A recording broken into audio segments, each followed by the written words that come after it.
Hey, Mom.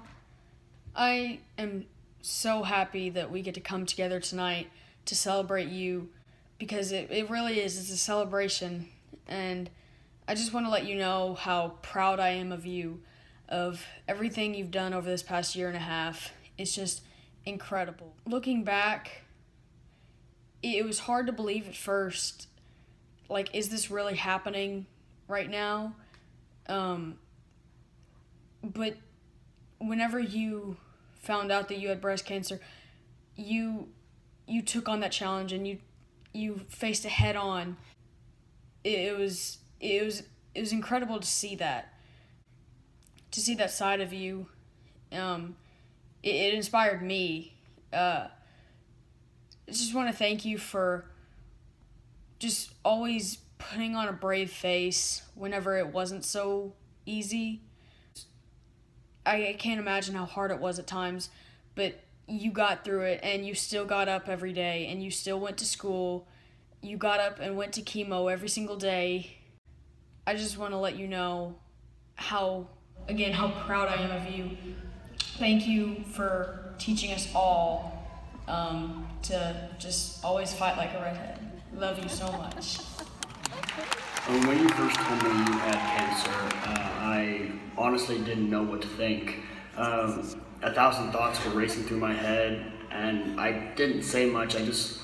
I felt numb. I started to imagine what life would be like without you, and that really scared me. After you told me everything, I went upstairs just to process it, and I had to remind myself that God always has a plan, and I had to have faith that He would take care of us. And then that fall, when school started back up, you, Lucas, and I went to the high school. You know, me for my senior year, Lucas for his freshman, and you for your job as a teacher's assistant to those special needs kids. And then as the year progressed, I saw just how incredible a woman you are. You know, despite everything that you were going through, all of your symptoms, your treatments, you still got up every day to go to work. You always worked hard. You still made it to my soccer games. You still coached our JV academic team. You still played the flute in our church's praise band. And I admired just how strong a person you were and are. And it made me realize and appreciate how much you've done for me. And looking back, I honestly can't think of a better motto for your battle than fight like a redhead, because I'd say that, you know, with the fight you put up, your name makes cancer quake in fear. I love you so much, and I am so proud to call you my mom. Hey, Tammy. We are so proud to celebrate you with all of these people here today because you deserve it. You deserve all the praise. You deserve this honor to be able to speak before everybody. We got the news about a year and a half ago that you had breast cancer, and of course it was life-changing, and of course it was devastating. But you plowed through it, and you did what you had to do to be considered healed, and to be a survivor, and to be where you are now. And I'm so proud of you. The thing that not everybody got to see was people would talk about Tammy's so strong and she's so tough and she's able to make it, you know, back to school, and she's going through chemo and radiation and she's so strong. But what me and the boys got to see was the times when you weren't so strong, and the times that you struggled, and the times that you were crying because it hurt so much and you couldn't sleep and you couldn't think straight, and that you struggled. But where your true strength was shown was the fact that every day you got up and you went to work, and every day you got up and you went to chemo, you went to radiation. And that's the strength, is knowing that you're doing this not just for you, but for me and for the boys and for all the people that love you so much. And so I appreciate that so much, and I appreciate everything that you did. I appreciate everything that you've gone through. And I really appreciate how even times when you were tired, even times when you just wanted to be quiet, and be still.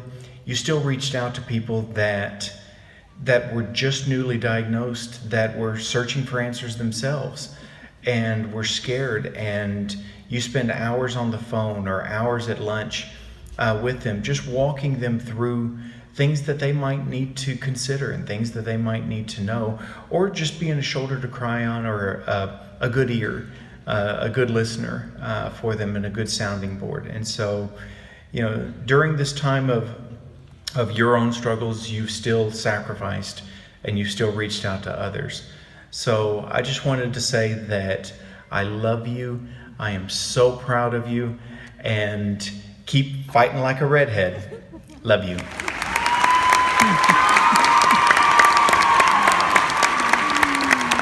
Miss Tammy, if you will, please make your way up here. So many things I can tell you about Miss Tammy Bohannon.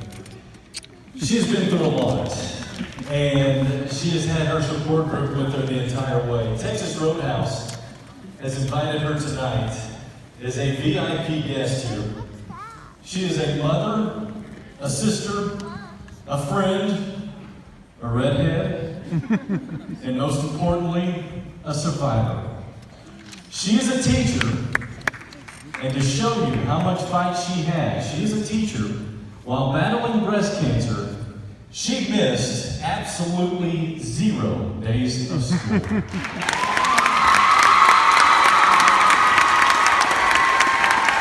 Please, ladies and gentlemen, if you will, stand and welcome to the stage, if you will, Miss Tammy Bohannon.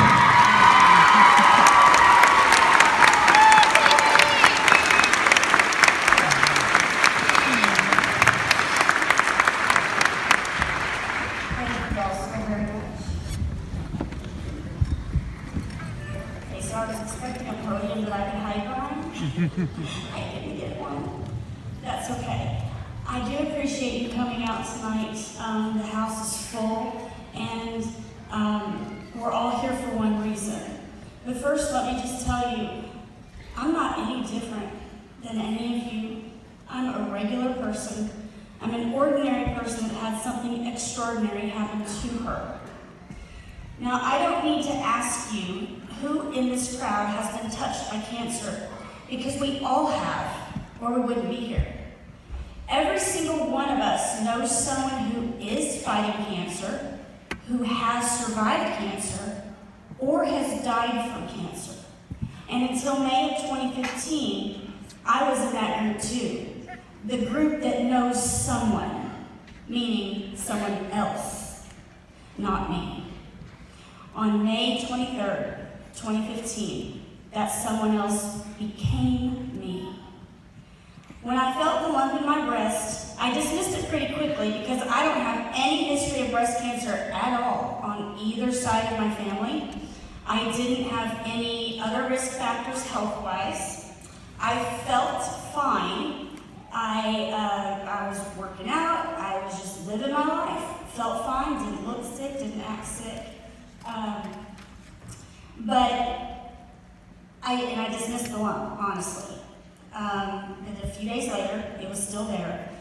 And I had that little voice come inside and say, you know what, you are 48 years old. You probably ought to get checked out. And I was like, oh yeah, okay, whatever. So I did. I did call the next morning, and I got things rolling. Now, Martina McBride has a song called Anyway, and one of the lyrics says, God is great, but sometimes life ain't good. When I pray, it doesn't always turn out like I think it should. And 1 week after I found the lump in my breast, I got the call at 8:30 a.m., and I heard those unfortunate words. Or I heard those bad words. I have the unfortunate job of telling you that you have breast cancer. Me? Are you kidding? Really?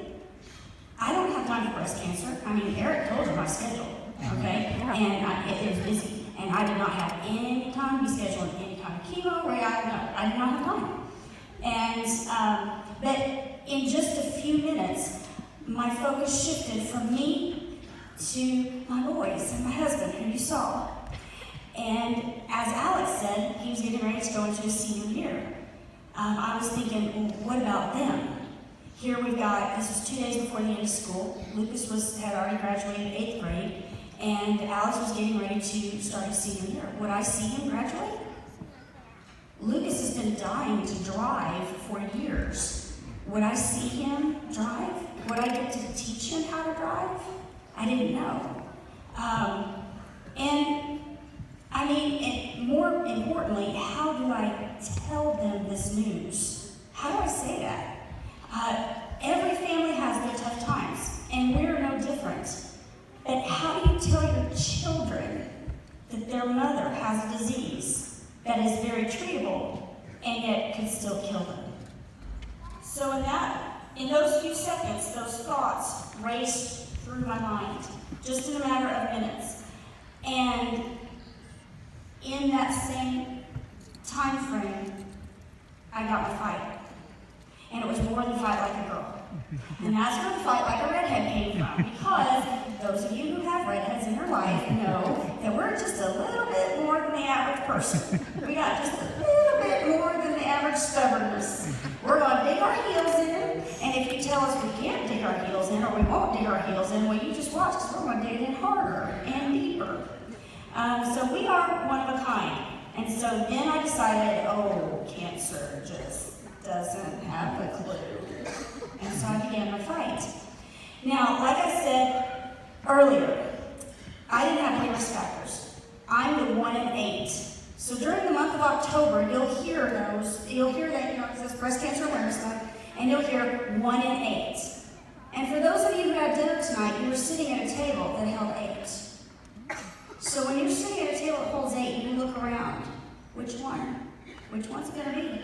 Cancer does not discriminate.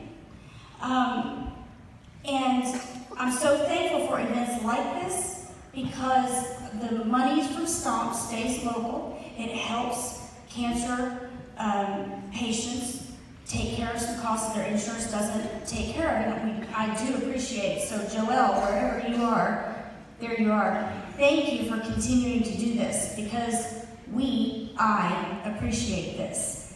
But more than that, funds throughout other events like this, they go to breast cancer research. And let me tell you how that has impacted me. As early as 7 to 10 years ago, when you got a diagnosis of breast cancer, it was a mastectomy immediately and then we'll figure everything else out later. And now it's not like that. And so when I went to go talk to my surgeon, I thought that I was going in and I was getting a surgery date. And I was told that I was going to get chemotherapy first. Okay, now, those of you who don't know me, I plan things. And I had planned to have my surgery, and I had planned to deal with the hair loss issue later. Because I had had my surgery, so I needed to research this, that, and the other, but I could put off the hats and the caps and the wigs because that's later. That's 6, 8, 10 weeks from now. But when I left my surgeon's office, or when I actually got there and he started talking to me, no, it was going to be chemotherapy first. And then I didn't hear a whole lot after that. And he saw that I wasn't paying attention anymore. He stopped. And he asked me if I had any questions. I said, "Could you please say that again?" So he said it again. And that just rocked my world. I hadn't planned on that. And for those of you who've been through chemotherapy, you know you don't have time. You start chemotherapy, and within 7 to 10 days, your hair is gone. So that rocked my world. But what he said made sense, and it's all because of research. So now, here's how it goes. When you get a diagnosis, they do other tests to determine what kind of cancer you have. And the reason why chemotherapy was first was because in order to know, they're pretty sure that they have the correct chemotherapy for breast cancer. But to make 100% sure, they needed to leave the tumor in my body. What? The reason is because if the chemo was working, that tumor should shrink. It wasn't a matter of it needed to shrink so they could do surgery. It was a matter of to make sure they had the right chemo. Okay, well that made sense to me. I'm also a very logical person, so when they said that, I was like, okay, fine, I come around that line of thinking. So we had to find out what chemo drugs were. I had the correct chemo protocol. So I spent 5.5 months in chemo, and it absolutely was not fun. There was, like Tony said, I was strong on the outside, but sometimes wasn't so good. One of the hardest things sometimes, I have very bad mouth sores, and I have a job where I talk all day long. And some days, many days, it hurts to breathe, and let alone talk.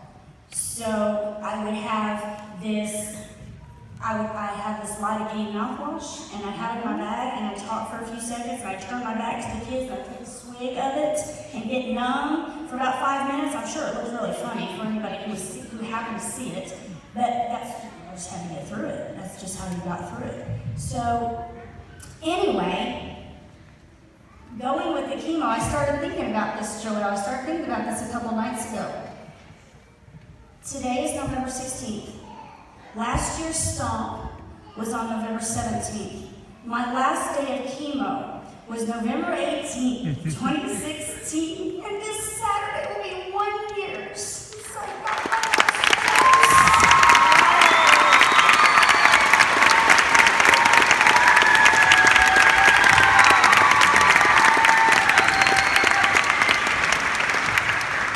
where am I today? I've had all my treatment. I had my surgery, I've had radiation, and now I'm in a clinical trial, again, because of research. And so I want to close with this. I have a very dear friend in this audience. Her name is Pam. She is 2 weeks behind me where I was last year. To the day of her diagnosis, to the type of breast cancer, and her chemo. I knew exactly what was going to happen to her. To the day, because I knew where I was last year. And so Pam, I tell you this, so when I say Pam, I'm speaking to anybody else going through this treatment. The road is hard, and it is long, and it is frustrating.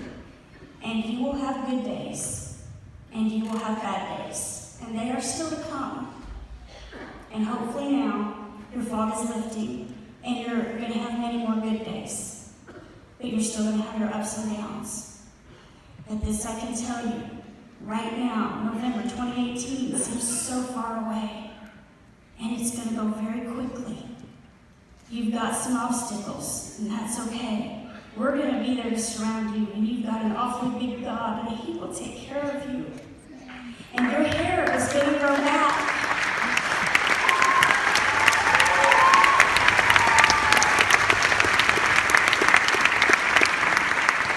Your hair is going to grow back, and you're going to get the feeling back in your fingers and toes, and your fog is going to lift, and you're going to be able to think, and your words won't get flipped as much. And you'll start to put things back together. And then you'll look back when we get to this time next year, and you'll look back and you'll go, oh my goodness, look how far I've come. Look how far you've come. So this time next year, okay? You won't have a head that looks like Eric's. Because this time last year, Eric and I had the same haircut. But girl, this next year, it's all yours.